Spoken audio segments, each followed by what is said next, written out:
Hello বন্ধুরা, cute Barbie স্টোরিতে তোমাদের সবাইকে অনেক অনেক স্বাগত জানাই। তো চলো বন্ধুরা, আজকের গল্পে কি হতে চলেছে আমরা সবাই দেখে আসি। দেখো বন্ধুরা, বিকেল হয়ে গিয়েছে আর এই বিকেল বেলাতে বাচ্চারা সবাই খেলা করছে, আর এদিকে তো বড়রা সবাই মিলে গল্প করতে ব্যস্ত। অনেকক্ষণ খেলা করছি, আমার আর খেলতে ভালো লাগছে না। আমি আর খেলা করব না। কেন রে, তোর আবার খেলতে কেন ভালো লাগছে না? আমাদের তো ভালোই লাগছে খেলা করতে। হ্যাঁ রে মিষ্টি, কেন খেলবি না বলছিস? সন্ধে হতে তো এখনো অনেক বাকি, আর একটু খেলবো নে না। শুধু শুধু কি আর বলছি খেলবো না? এখন আমার খুব খিদে পেয়েছে। তাহলে যা না, ঘর থেকে বিস্কিট খেয়ে আয়, তারপর আমরা আবার খেলা করব। না, আমার বিস্কিট খেতে ইচ্ছে করছে না। আমার তো এখন ভালো কিছু খাবার খেতে ইচ্ছে করছে। ভালো কিছু মানে? এখন তোর আবার কি খাওয়ার ইচ্ছে হলো রে? এখন আমার ফুচকা খেতে খুব ইচ্ছে করছে। ফুচকা? ফুচকা তো আমাদেরও খুব ভালো লাগে। কি রে বল তোরা? হ্যাঁ, আমারও তো ফুচকা খেতে খুব ভালো লাগে। আমার তো ফুচকার কথা শুনেই জিভে জল চলে আসছে। কিন্তু এখন ফুচকা কোথায় পাবি? কোথায় আবার পাবো? চল, সবাই মিলে মাকে গিয়ে বলি আমাদের ফুচকা বানিয়ে দেবে। হ্যাঁ চল চল। এই বলে বাচ্চারা সবাই ঘরে চলে গেল। মা, ও মা, বলছি একটা কথা বলবো? কি হয়েছে বলে ফেলো। মা, আমার খুব খিদে পেয়েছে, একটু ফুচকা করে দাও না, আমরা সবাই মিলে ফুচকা খাবো। এখন আমি ওসব ফুচকা টুচকা করতে পারবো না। এখন বিকেল বেলা একটু সবাই মিলে বসে গল্প করছি, এখন আবার ওনার ফুচকা খাবার শখ হয়েছে। যা, ঘরে বিস্কিট রাখা আছে, নিয়ে খেয়ে নিবি যা। আমার বিস্কিট খেতে একদম ইচ্ছে করছে না, আমি ফুচকাই খাবো। বৌদি ভাই, মিষ্টি যখন বলছে করোই না। আমারও তো অনেক দিন তোমার হাতের ফুচকা খাওয়া হয়নি। তোমার হাতের ফুচকা খেতে আমার তো খুব ভালো লাগে।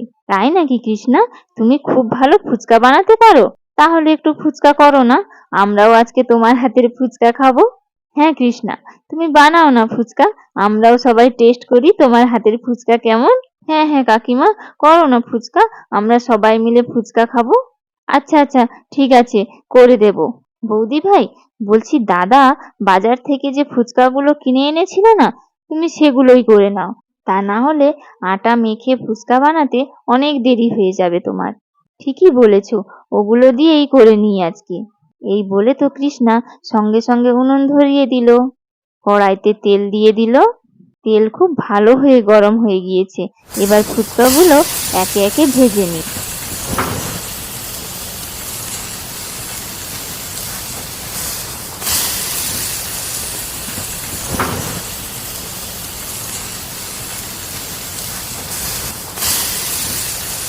এই দেখো, সব ফুচকা ভাজা হয়ে গিয়েছে। মা, আলু মাখবে না? এই তো, এবার আলু মাখবো। বৌদি ভাই, আলুতে একটু বেশি করে ঝাল দেবে।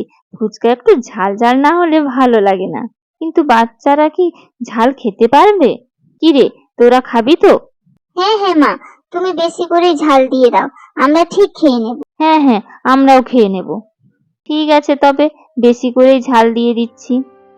আগে থালাতে আলু নিয়ে নিই।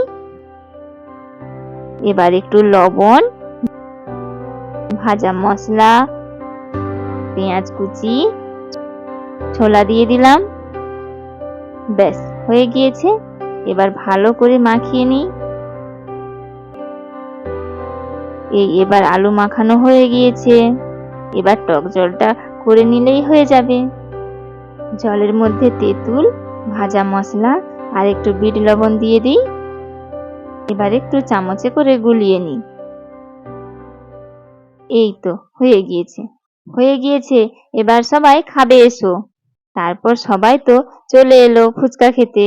মিষ্টি, তোর ঠাম্মিকে ডেকে নিয়ে আয়, ঠাম্মিও তো খাবে। হ্যাঁ মা, আমি এক্ষুনি যাচ্ছি। এই বলে তো মিষ্টি ঠাম্মিকে ডেকে নিয়ে চলে এলো। কি হলো বৌমা, তুমি আবার আমাকে ডাকলে কেন এসবের মধ্যে? আমার ওইসব ফুচকা টুচকা খেতে ভালো লাগে না, তুমি জানোই তো। ঠিক আছে মা, আপনাকে বেশি খেতে হবে না, একটা দুটোই না হলে খাবেন। ঠিক আছে, এত করে বলছো যখন, তাহলে দাও দেখি। এই বলে তো সবাই ফুচকা খেতে শুরু করে দিল।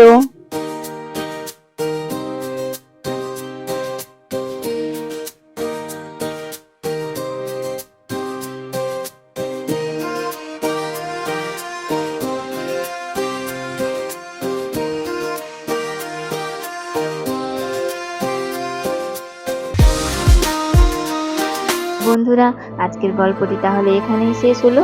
ভিডিওটি ভালো লেগে থাকলে একটি লাইক করে দিয়ে চ্যানেলটিকে সাবস্ক্রাইব করে দিও প্লিজ।